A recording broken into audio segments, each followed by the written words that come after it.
The Tennis Gambling Podcast on the Sports Gambling Podcast Network is brought to you by Market Fantasy. Get up to 1K in deposit match with Market Fantasy with the promo code SGPN.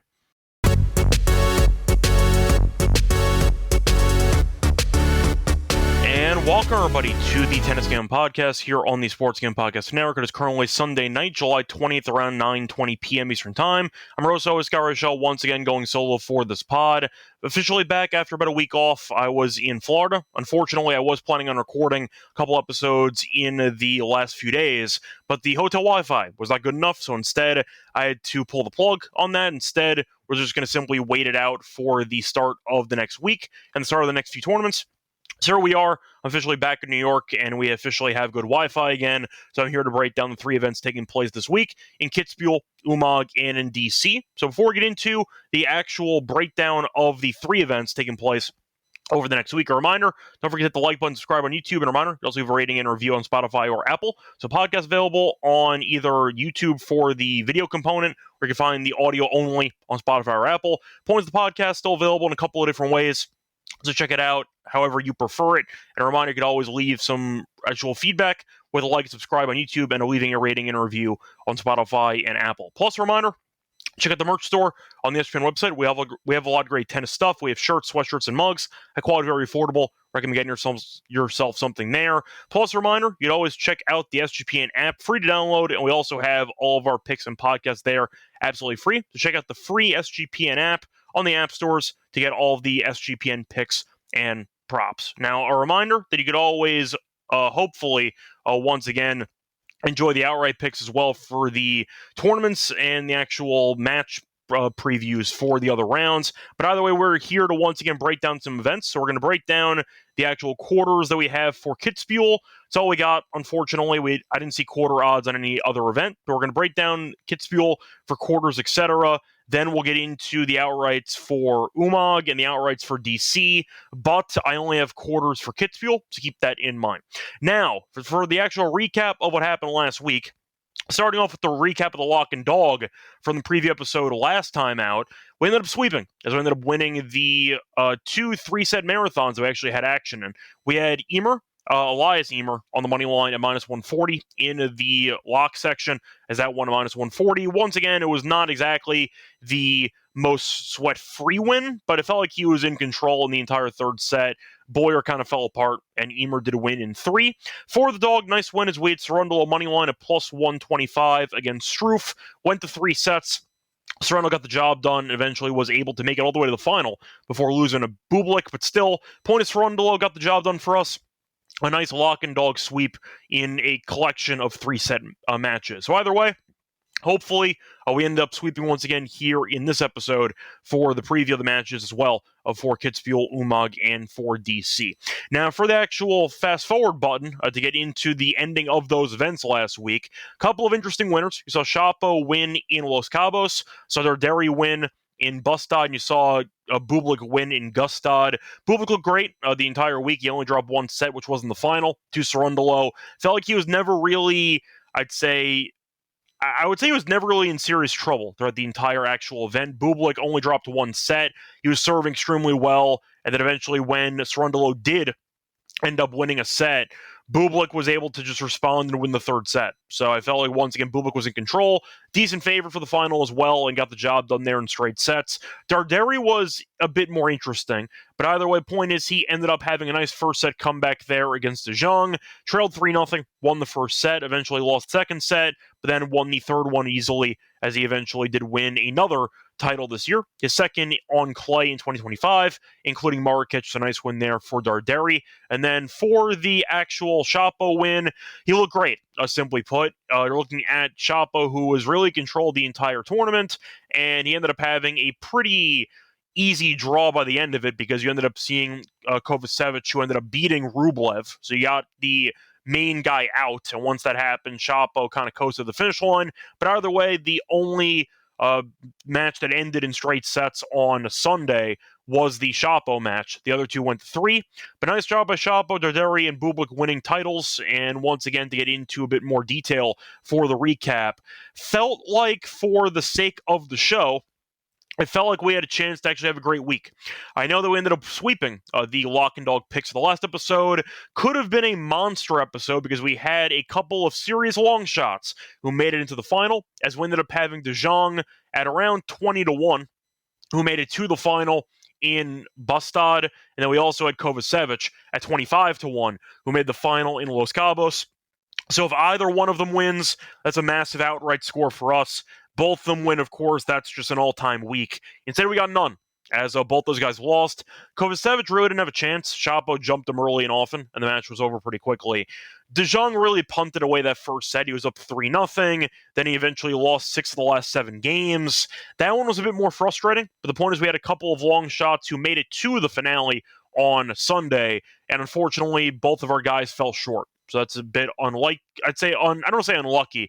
It was just a bit, I'd say, unfortunate for us. But either way, point is you had a couple of fun events, a couple of fun finals, and we'll see if the 3 events taking place over the next week can live up to the same amount of hype that we saw over the past few days. Checking out the actual comment section, though, I do see Johnson back, I see Tubbs back, I see Caetano back, and I see Wipeout back. I do see, just in general, once again, Caetano mentioning that the Jong loss kind of sucked. Yeah, you're not wrong. That is what it is. He had a chance to maybe get the break back midway through that third set.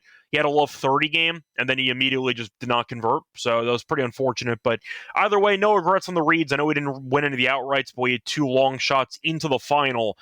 It is what it is. But either way, point is we'll try to do a better job here at the outrights for the 3 events over the next week. Anyway, time to move on into the actual breakdown of the 3 events for the following week in Kitzbuhel, in Umag, and in DC for the DC Open. Now, starting off with Kitzbuhel, for this one, this is going to be an interesting one because we saw Berrettini win last year. He is not available. You have seen a couple of interesting matchups for the final over the years. Berrettini, though, is against Gaston in the final last year as he won, I believe, in straight sets.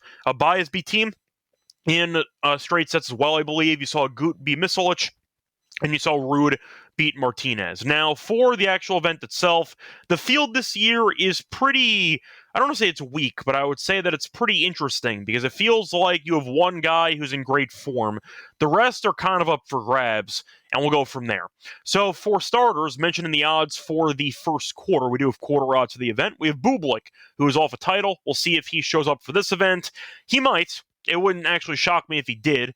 This isn't like him winning in Halle, where he immediately had to turn around and play the week after, where we knew he'd have no chance of playing. The point is, it does feel like for an actual schedule spot, it could be a tournament where Bublik actually plays, and we'll see if he deals with the fatigue or not, or if he's able to potentially overcome it and win another event, or C, he drops out and all the bets on him void. But for the first quarter, he's a decent favorite, minus 138. You have Fuchsovics at 450, Shevchenko at 7-1. You saw Tarante at 750, Galan at 11-1, Faria at 14-1, and you have a long shot at 18-1 who has no chance. So for Bublik, mentioning the path, let's assume for a second that Bublik does not drop out of the event. Overall, not a bad draw. I mean, it's a pretty weak quarter. The second best player in it is Fuchsovics, who's not really done much on clay recently. But you're looking at the overall field itself. He has a bye, then Faria or Tarante. Probably should be Tarante. You have Shevchenko and Galan. I know Shevchenko beat Wawrinka on clay last week. Not exactly a great clay player in general. If Fuchsovics, we know, can have some fitness issues. He's been fine, but Bublik would be a favorite over them as well. So Bublik, I think, makes the most sense here at around minus 138. I get it.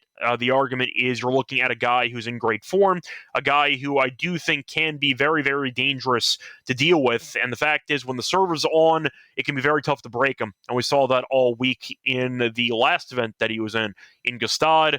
I'll go Bublik at minus 138. I do think if he drops out, it's fine because you get your money back. But I do think with the actual bye in the first round, some extra time to recover from winning in Gstaad and then to potentially reset his focus to Kitzbuhel. Give me Bublik at minus 138. Now, the point is, though, for the other options in the first quarter, Fuchsovics that's at a 450, which makes sense. However, he's really not been in great form recently. So the question is, do I want to go with anybody else? And I think I have to take somebody else because there is a chance Bublik drops out. And if that happens, I can potentially get a very favorable draw early on if Bublik does end up deciding to skip the event. So I'll go with Tirante for this one. I think that Tirante is a pretty solid overall player. I do think that he's a good, mostly a clay challenger guy, but still. The point is he can be very dangerous, and I do think at 750, it's a good price. I do think if you're looking at Bublik being at full strength, Bublik would beat him in a second-round matchup, but Faria has been really bad. Tirante has been good on the challenger circuit on clay. I do think you should win that first-round matchup. I think he's like minus 175 in the first round, but Tirante, I think, has some value at a 750. Especially if Bublik does potentially drop out, and you might get a lucky loser in the second round of the event. I think the potential, I'd say, golden draw for him is worth the long shot price, in my opinion. Give me Tirante at a 750 as my long shot for the first quarter. Moving on to the second quarter, this is going to be the Agut quarter at plus 162. You have Jari at 4-1, who we saw make a good run in Wimbledon. He has not played since, though. Etcheverry's at 4-1, who's been quite bad lately. Misolic had a pretty good overall showing last week. Couple of marathon matches before eventually losing in the later stages of the event. You have Seaboth Wild at 8-1. You have Dzanchop at 9-1, and you have Engel at 18-1. Now, I mentioned before, Agut has some history at the event. Agut actually won the title here a couple years ago, beating Misolic in the final. So you might see maybe a potential rematch of the final from a couple years ago because Agut and Misolic are in the same quarter. Now, he has a bye in the first round, which I do like. Seaboth Wild or Engel in the second round. Probably Seaboth Wild, but Engel's been okay in Challenger Clay events recently. And for the other side, Etcheverry's been quite bad lately. Misolic has been up and down in terms of form. Even when he won the matches last week, he was having to come from behind a lot, and I do think that he can be very volatile based on his, I'd say, streaky play. So based on that, I'm not sold to Misolic here. I understand that it's going to be in Austria. I get that does support the home crowd angle, but I don't think his form's actually consistent enough for me to trust him in the spot. I'll pass on him. The question is for Jari, do I think he figured out how to play tennis again in Wimbledon, or do I think that was grass and now he's going to struggle again because he's transitioning back to clay? You know what? I think I'm going to go pretty chalky here. I am going to go Agut at 162. I like the buy. I like the fact that he's won here before. I've said before the issue for him can be playing on back-to-back days because he's older, but I do think the draw itself is not that bad. And when you're going to be grouping Dzanchop, Jari, Misolic, and Etcheverry in the bottom half of the quarter, that's a lot of carnage, and I do think Agut can potentially get by unscathed against either Seaboth Wild or Engel and face off against a compromise opponent in the quarters. Give me Agut for the, I'd say, ease of his path compared to the bottom section of the quarter. I'll take him at 162 for the former champion in this one, but I'm not going to take Agut by himself because I do think that the, I'd say, struggles on back-to-back days could be a problem as the event goes on. I am going to go Jari at 4-1. Maybe I've been swayed by how just well he played in Wimbledon, but I do think the serve can do damage here, and I do think the Dzanchop can be very, very streaky. He lost that marathon to, I believe it was Ugo Carabelli last week. But the point is, I do think you're looking at Jari, whose serve looked very good in Wimbledon. We know that the forehand can be dangerous, and I do think with the actual conditions here in Kitzbuhel, Jari can potentially make a name for himself throughout the entire bracket. I do think that for a guy who's been successful on clay in the past, not so much this year, I do think he might have been able to find his form. I don't want to make an exact comp to a guy that we're going to talk about in a second for one of the events in Struff, because Struff has had a pretty interesting season where he was really bad in the first half. Then he had an okay showing in Wimbledon, etc. Took a set off Alcaraz, and now went to qualifying in this event in Kitzbuhel. We saw him take Cerundolo to 3 sets, who inevitably was the runner-up of the event. Point is, maybe just need an actual event, regardless of surface, just get your actual confidence back. And I think that Jari might have been able to use that qualifying run, the deep run into Wimbledon, to maybe get some confidence back. I'll go with Jari at 4-1. I think he can potentially do enough to get the job done here in this quarter at this price. Moving on, by the way, quickly checking out the comments section here.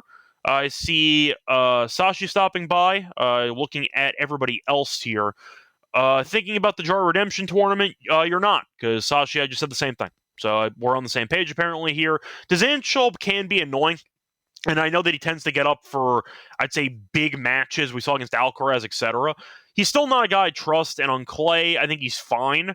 But I do think Jari, I know he hasn't played on clay in a while.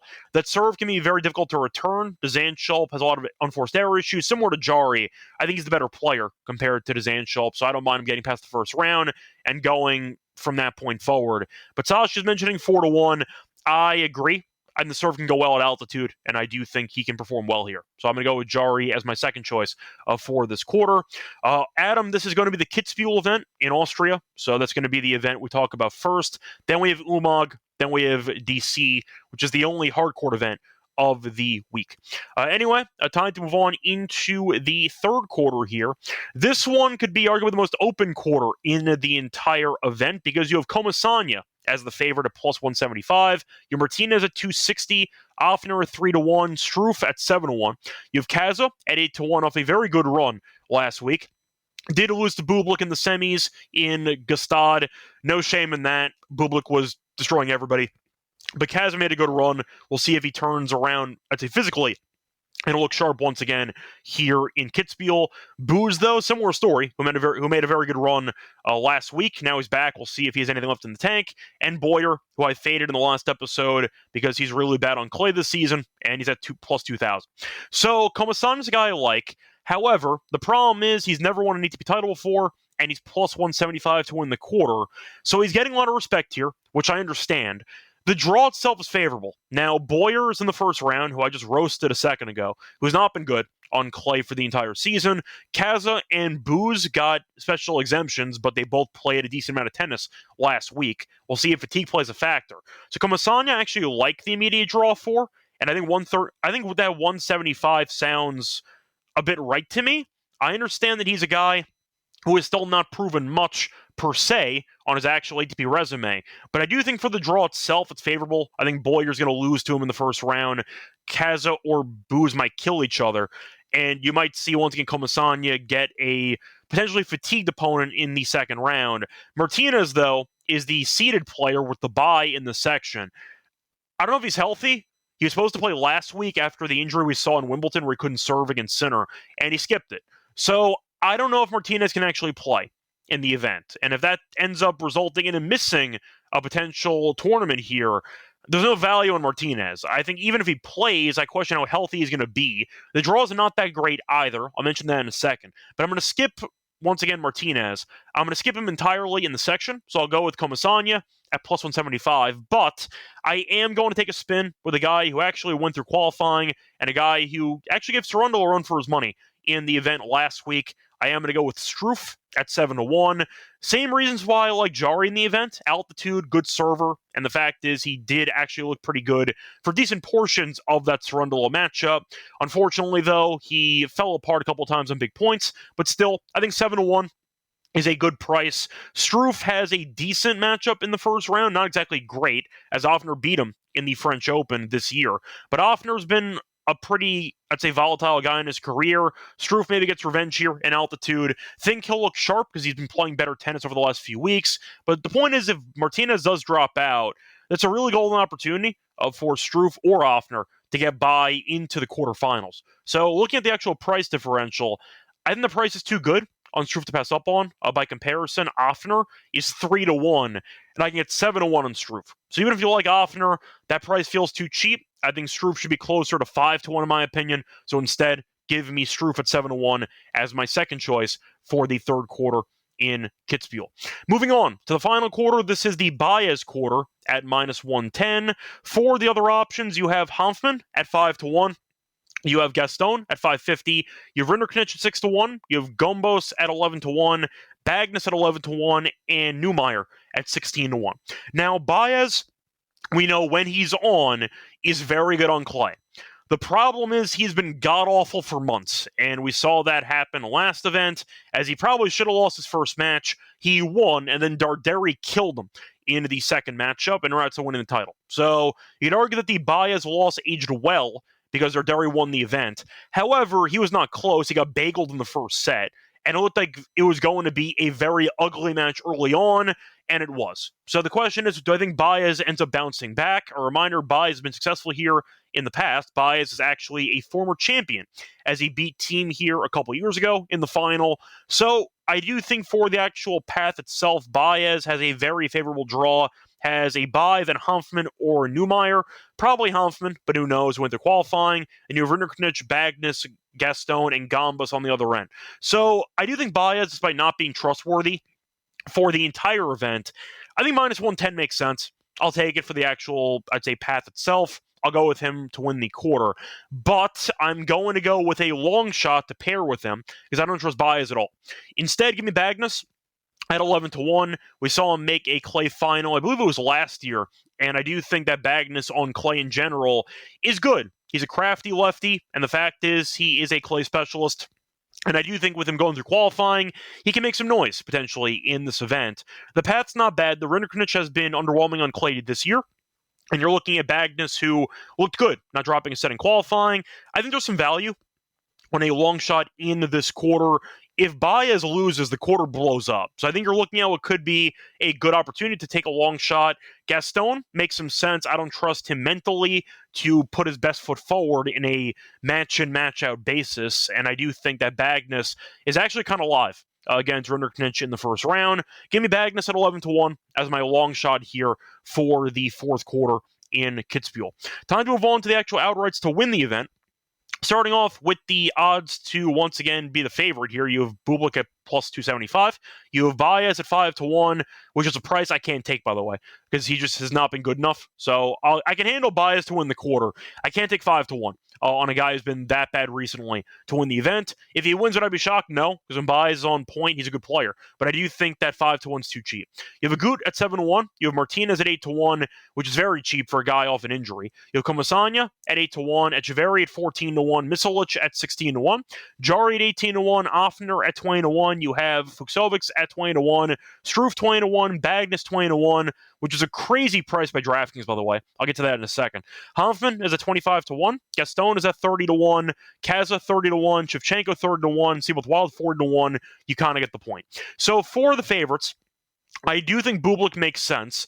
If he drops out, then it voids. And I like the fact he has a bye. And it feels like mentally he's more locked in on a regular basis recently for the last couple of months. So I'll go with Bublik at 295, which I ended up finding. I believe that was on Bet Rivers. I think it's a good price for a guy who we just saw play great clay tennis, drop one set in the entire event in Gustad. Think he'll look sharp here with the serves kind of dominating potentially on the courts here. I think Bublik makes sense being the best server in the field. Give me Bublik at plus 295 for his core and form. Now, I'm going to stick with the good serving nature and trend for the next couple guys. I'm going to go with a couple long shots for the event. Bublik's my only favorite. I didn't think the price was warranted for a lot of guys. Baez, I guess, makes sense based on history, but not based on current form. Martinez is injured. Agut is too old. I can't trust him back-to-back days. Comasagna, I like as a player. 8-1, despite never winning the ATP title in his career, I think is just a very cheap number. I was hoping for Comasagna at like 11-1. 8-1 I can't take. That price is too cheap. I've been priced out of that market, so I'll pass on Comasagna for the event. Echeverry has never won a title either. Can't take him at 14-1 for current form. But I am going to go with Jari. I think there's some value at 20-1. I think the serve we saw look very good in Wimbledon. I think it can look good here as well. Give me Jari at plus 2,000 as my second choice. Similar type player. Give me Struff at 25-1 because I think that the serve can be very good here. I do think looking at the actual path again, Offner I know is going to be in Austria, which can be annoying for Struff, but he's been good on, I'd say, clay recently, at least for the last week or two. I know he lost to Cerundolo. Thought he looked decently in that match. And the fact is, you're looking at what could be a good spot for Struff to kind of fly under the radar. And with Martinez being injured, who has a bye, he could drop out. And at that point, Struff has a lucky loser in the second round. I'll go with it for the value. Give me Struff at 25-1. But I said a second ago that DraftKings had Bagnes at 20-1, which is an insane price because I found 100-1 on Bagnes. That was on Bet365, I believe. 100-1 compared to 20-1. I'm going to take it.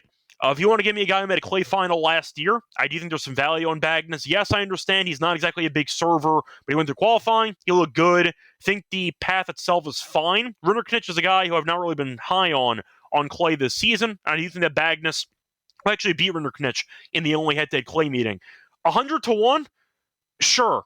I'll take a shot on that. I mean, looking at the actual favorites here, if Bublik drops out, you have anybody's tournament. Baez has been streaky, Agut's older, Martinez is injured.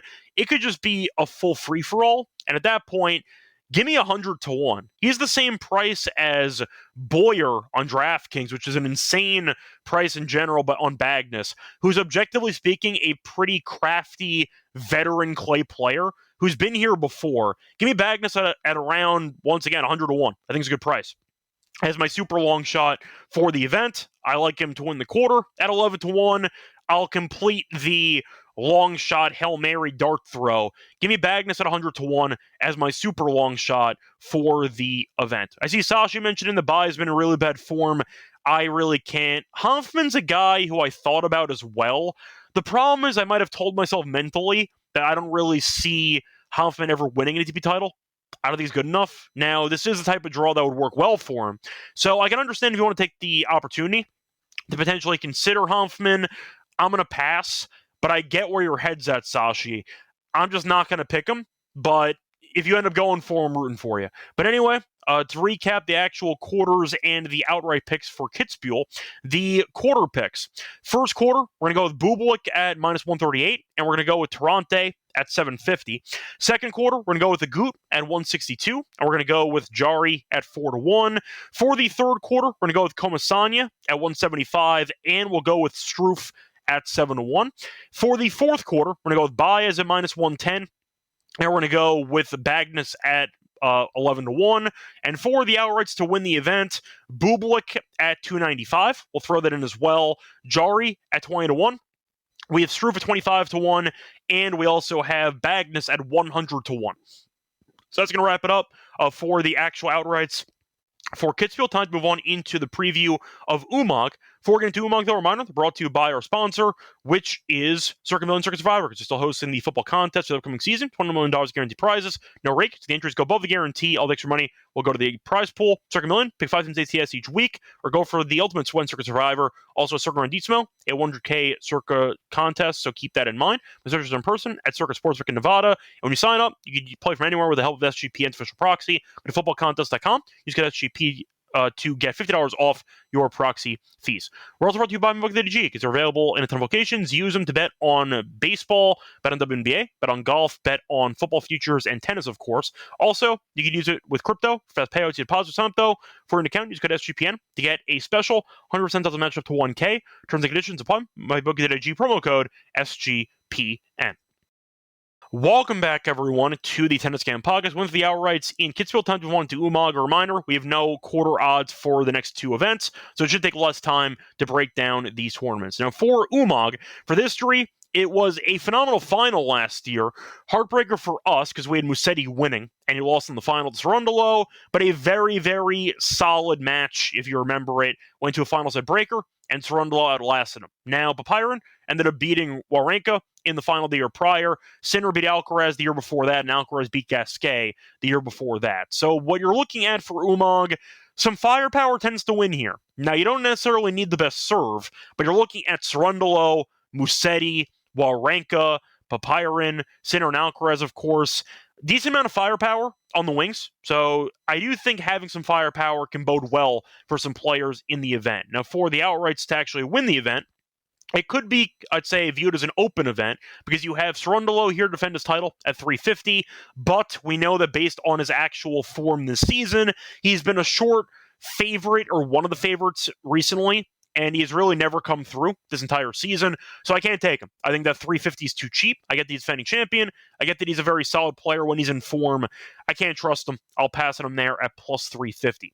Now, Dorderi is second favorite at 4 to 1, assuming he plays in the event after winning the title in Bastad. You have Navone at 650. You have Majcik at 11 to 1. De Jong, who lost in the final, of course, in Bastad at 12 to 1. Ugo Carabelli at 12 to 1. De Zoomer at 14 to 1. Lajovic at 14 to 1. Garin at 16 to 1. Prismic, the local youngster in Croatia, is around 16 to 1 as well. Caprivo is at 22 to 1. Pizarro 22 to 1. Moeller 25 to 1. Basilashvili 28 to 1. Taberner is at 33 to 1. Wawrinka 33 to 1 as well. Baena 33 to 1. Zepieri 33 to 1. And you kind of get the point. So for the actual event in itself, it's really tough to pick one of the favorites because Cerundolo, I said before, I can't trust at that price. I'm not interested at 350. Darderi, I think, actually has a game that translates well to the courts in Umag, but he just won a title. So I don't really want to pick him on back-to-back weeks to go back-to-back. So I'll pass on Darderi at 4-1. If he did not make the final in Bastad, I probably would have taken him in the event, but woulda, shoulda, coulda doesn't matter. So I'll pass on Darderi here at 4-1 as well. Now, I said before, firepower matters, but I do think being good on clay matters too. And Navone, we know, is very good on clay. Now, Navone is a guy who seems to always have a bad draw because he seems to always end up in Cerundolo's section, and he's once again. Now, we saw Cerundolo beat him in the last event they were in together, but you're looking at Cerundolo, who could potentially lose. We'll see what happens. De Jong should be tired, though. He just beat Barrios Vera in straight sets last week. They play again. So maybe Barrios Vera gets revenge, but I do think for the sake of clay skill, I'll take a swing with Navone at 650. I like Navone. I think he's a good clay player. The serve's not great, but he can really showcase the consistency, and I do think you're looking at a spot where Navone can do some damage. He's a guy that I like backing on clay because he's a good clay player. The draw seems to be always impossible for him. It's not great per se in this event, but I do think Cerundolo can be had, and I do think that Navone at 650 makes sense. For the second quarter, though, you have the Zoomer, you have Wawrinka, you have Kapriva, and you have Green or Drogot. So whoever wins that match between Navone and Cerundolo probably makes the semis, and I do think Navone's price is a bit more appealing than Cerundolo. I'll take Navone at 650. I think that he can do some damage here, and I do think that he's a very good clay player who should be viewed with some respect. So I'll go with him at 650. Now, for the second choice I'm going to go with, I'm skipping Mychik, who's been better recently, I'll admit it, but I don't exactly trust his overall game to win an ATP title at this point, so I'll pass on him there. De Jong might be tired, I'll pass on him too. Carabelli's interesting because he's been good on clay this season. He was good on clay last week. He did lose before the final, so he does have some extra day or two off. And I think that his draw is not bad. Now, looking at the actual path here, he is in the third quarter, has a bye, then Pizarro into the second round, then either Mychik or Lajovic potentially, we'll see. I think Guga Carabelli, though, has proven he's a very dangerous clay player, and you can't really overlook him. He also has some firepower, which I feel like is pretty underrated, but I'll go with him at 12-1. I think his game kind of fits the mold of previous winners. It could be a very open event compared to previous years. I'll take him, though, at 12-1. Think he's earned enough respect for me watching him play this year on clay to take a shot with him at 12-1. Now, for the long shot for the event, I'm going to go back to that second quarter. I'm going to avoid the bottom half. Darderi might play. He might not. Baena has Basilashvili in the first round. Not interested. Prismic is too young. I don't trust him either. He could lose to Muller in the first round as well. So based on that, I'm going to go to the second quarter, which I think is very open. Because Zoomer, I know, can be good on clay. He also can be injured at times. We'll see what happens. But I do think you can make an argument that Kapriva, who did win his first-round match on Sunday, he's a good clay player. And we've seen him showcase the firepower. I do think that he can be dangerous at 22-1. I like the price. He's been successful on clay this year. He has some firepower from both wings. Do think it's a good price for a long shot. Now, I am projecting a pretty unpredictable event. We have seen some well-known winners with Cerundolo, Papirin, Sinner, Alcaraz, etc. I'm picking a more open event than previous years, but I think the field's weaker than it was in previous years. I believe Tsitsipas, for example, was supposed to be here, but the tournament director has some issues with Ivanisevic, who's his new coach. So Tsitsipas passed. So the point is, I do think you're looking at what could be an open event. I'll take some shots here. For the picks, though, I thought the price was too cheap on Darderi and Cerundolo. I'll pass. Give me Navone at 650 is my favorite. I'm going to go with Ugo Carabelli at 12-1, and I'll go with Navone I'll go with Kapriva as my long shot at 22-1. Once again, I think it's going to be a pretty open event. So if Cerundolo loses and Darderi maybe sits out, you'll see a lot of odds fluctuate. But I am going to go with the actual, once again, options here to kind of cover some quarters, some Armageddon situations, and hopefully we get another long shot into the final for this one. I see a question from Wipeout, though. There's a reason why I don't play each way outright, especially the long shots. To be clear, what exactly you're referring to, Wipeout, for each way? What do you mean by that? Sorry, I'm trying to figure out what you're referring to for that actual question. But I do think you can find some value in the event. If you want to go for Cerundolo to defend his title, good luck, but I need a better price at 350. For Cerundolo, I need at least like 6-1 to consider taking him. I can't do it. He's too volatile. He's too streaky. And I do think that his game can easily drop off a cliff one day. We see it all the time with his actual game. So I'll go with some other shots. I'll pass on the favorites, and hopefully we get another long shot into the final here in Umag. Moving on to the next one. I'm going to look at the only hardcore event, the most important event of the week, the 500 event in DC. Now, for this one, recent winners, you have Korda, who beat Kaboli in the match last year, saw Evans beat Greekspor the year prior, saw Kyrgios beat Nishioka the year prior, and you saw Sinner beat McDonald the year before that. So, for DC, there's one common theme here. It is going to be hot as hell outside. So you want to back guys that can handle the heat in these conditions, because in the DC area in the summer, it's pushing 90, and on-court temperature is in triple digits. So you might see some guys who you like, but if they're in serious heat and there's not much shade available, you might see some retirements mid-match, you might see some dropouts in general. You want to make sure your guys are, I'd say, comfortable in the extreme heat, and that has been an issue for some guys in the past. Now, for the actual odds for the event in itself, you have an American as the favorite, as you ended up having Fritz at around, give or take, 350. Shelton at 650. You have Dimonauer at 650 as well. Medvedev is at 7-1. Rune is at 11-1, who now has Agassi, actually, as one of his consultants, I guess. Not officially a coach, but he's one of the consultants who went with Rune to the event. So we'll see if Alcaraz has the magic touch when it comes to fixing Rune's game. Rublev, though, at 15-1. Tiafoe at 18-1. Musetti at 20-1. Leheshka at 20-1 as well. Diallo 20-1. Kaboli 22-1. Fekina 25-1. You have Kmanovic at 28-1. You have Monfils at 28-1. Nori 30-1. Mickelson 30-1. You kind of get the point.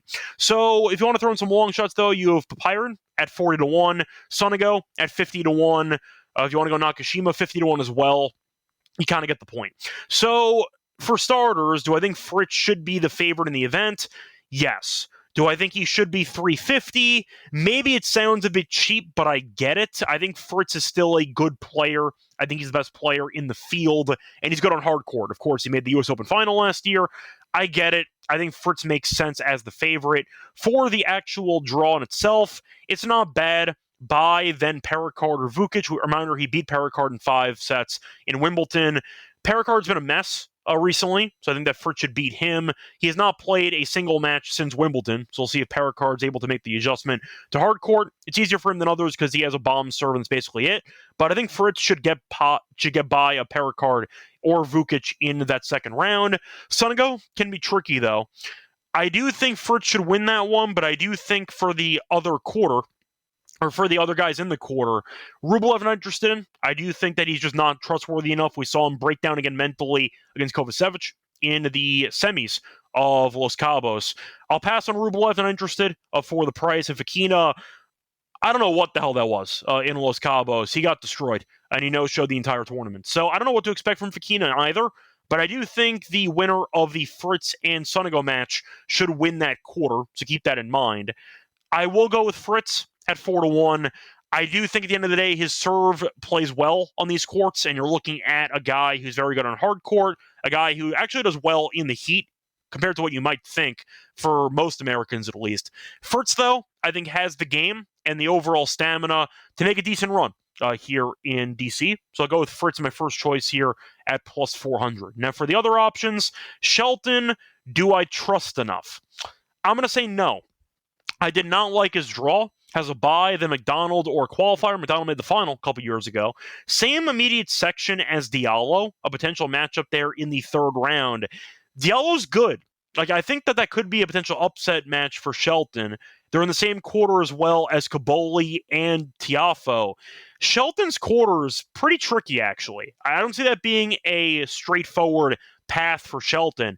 I see a couple of upset alert potential matches there for Shelton, who can still be very streaky at times. I'm going to pass on Shelton.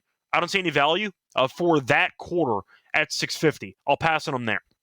Now, I do want to point out for Medvedev at 7-1, I'm going to pass on him too because he's not won a title in about 2 years. We saw him lose immediately in Wimbledon. He's been just an absolute mess mentally, and I can't trust him.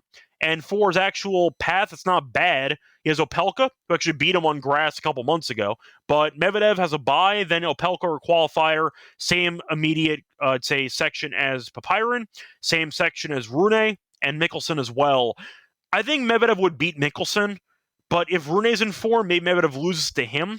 But simply put, I can't take that price on Medvedev, who's not won a title in basically 2+ years. I think 7-1 is just a price that's too cheap. There's no value on that. Medvedev can struggle with the heat as well. I think he's a guy who can have a mental breakdown in a match, and I can't trust him at all. So I'll pass on Medvedev, and I do think that he's a guy who I needed at least 10-1 to consider at this point. Especially with this section, I'll pass on him as one of the favorites here for the event. Now, Rune, I'm going to pass on as well at 11-1. I get he maybe can look sharp if Agassi gets to him. I'll believe it when I see it. There's no value at 11-1. I don't trust his fitness. I don't trust his form. I'll pass on him at 11-1. I do think he can kind of find a similar groove that Korda found last year, where I was kind of in a prove-to-me situation with Korda, where I was letting him try to prove to me that he could get the job done. He still got fortunate. As you might remember, you saw Kokonakis choke against him last year, and you saw Korda ride the extra chance to win the title eventually. But I do think that Rune can maybe find a gear to get it done, but I can't trust him to find that gear, so I'll pass at 11-1. Now, Rublev at 15-1, no chance. After watching him break down against Kovacevic in the semis, I need more than that. I can't take him for that price, 15-1. I'll pass on Rublev for that one. Now, Tiafoe is the fun one, which will result in a rant by me.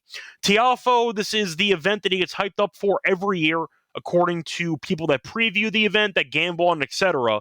Because Tiafoe is the local kid. Ton of fan support. They're always there to support him. So people will blindly pick Tiafoe under the premise he's going to try, and Tiafoe will find another gear that will help him find a certain form that will eventually result in a title here. I'm going to throw this out there. He's been here, I believe, 8 times in his career. He's made the finals 0 times. Made the semis last year, and he ended up losing to a Korda in the semis. But the point is, Tiafoe gets hyped up for the event every year by people. He never wins. He's never made the final here. Don't take Tiafoe. That's my advice for you. Besides being a head case and just in general, you can never trust in itself. People will invent a narrative that since it's in his backyard, he's going to show up, he's going to try harder, and he'll find a way to win. He never wins. He's never made the final here, and he has Kaboli in the third round. Not a great draw for Tiafoe. Even Kovacevic or Halles in the second round is not exactly a pushover. Kaboli, I think, has been better than him recently, and you're looking at him being in the same section as well as Shelton. That's a miserable draw for Tiafoe. A bye, maybe Kovacevic or Halles, then Kaboli, then Shelton, then Fritz. Yeah, good luck to Tiafoe. I can't take that. So Tiafoe is going to be the sucker play of the week as far as I'm concerned. You're going to see a bunch of other tennis, I'd say, preview podcasts talking about Tiafoe, how he's back in DC, he's going to look great again. Good luck with that. I've made the same rant year after year, and I've been right every time. Stop betting Tiafoe to win this event. He never wins. It's a waste of money. Don't even bother. It's a complete waste of cash. So once again, I'll pass on Tiafoe. I encourage you to do the same. Now, moving on to the other guy that I skipped out of the favorites. I did skip de Minaur. Now, de Minaur had a bit of a hiccup mid-season. He had some burnout issues, and it felt like he was playing too many matches, and he was vocal about it because it felt like he was, stamina-wise, kind of falling apart.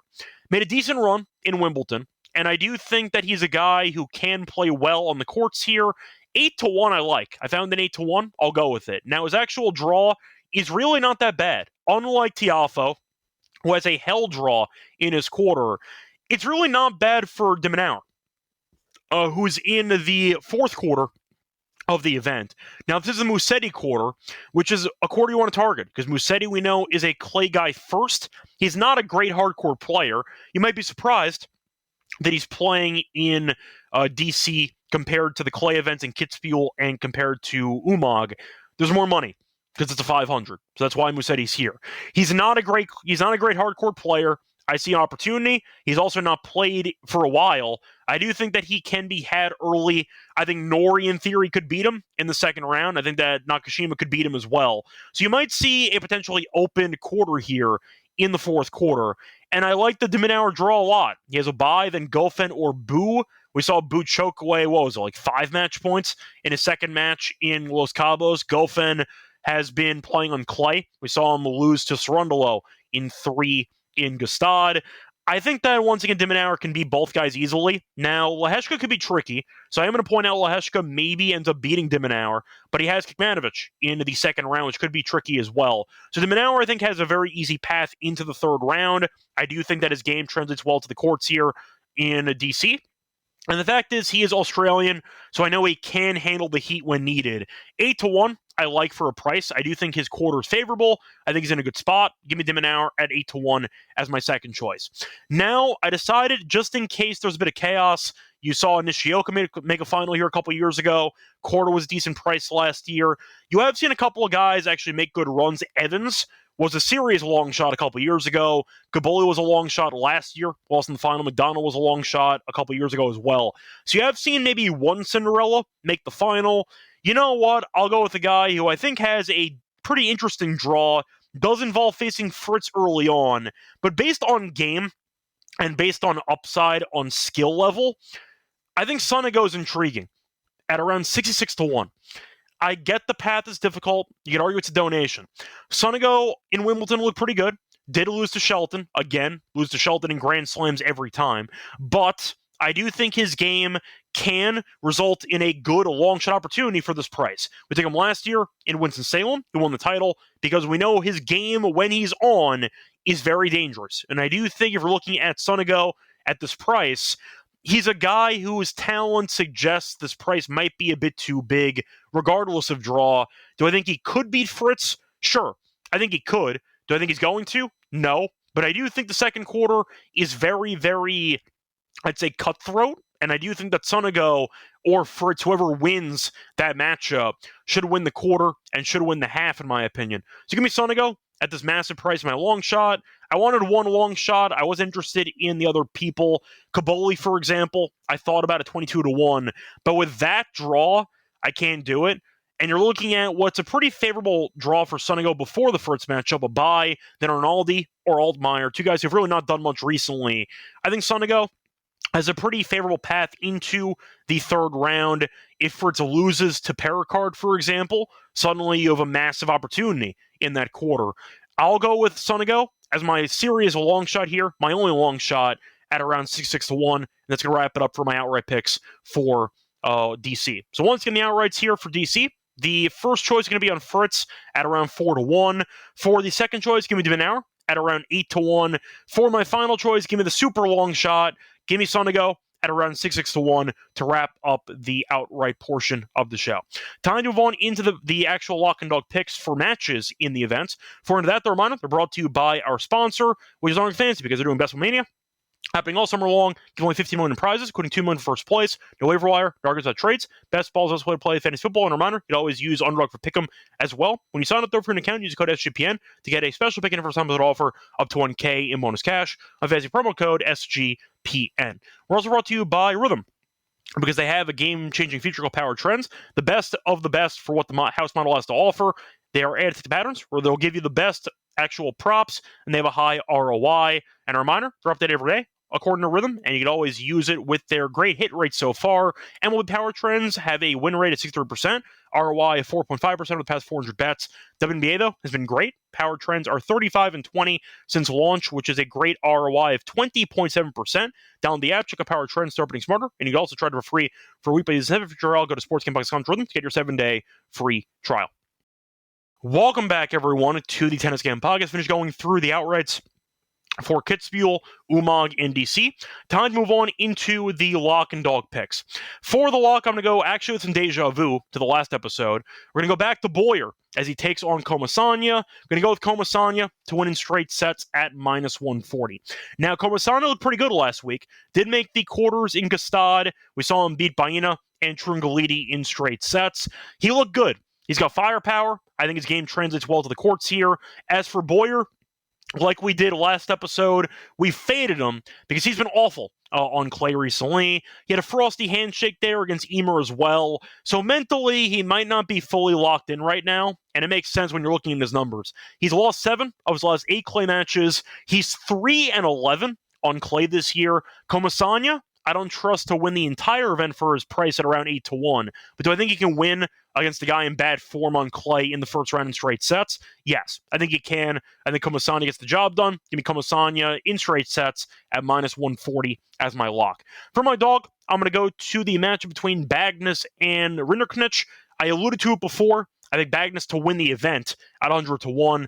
I'll take him for the first round, money line at plus 175. Now, Bagnes is a clay specialist. He looked very comfortable in qualifying, did not drop a set. And the fact is, he's more acclimated to the courts here in Kitzbuhel because he played the qualifying here.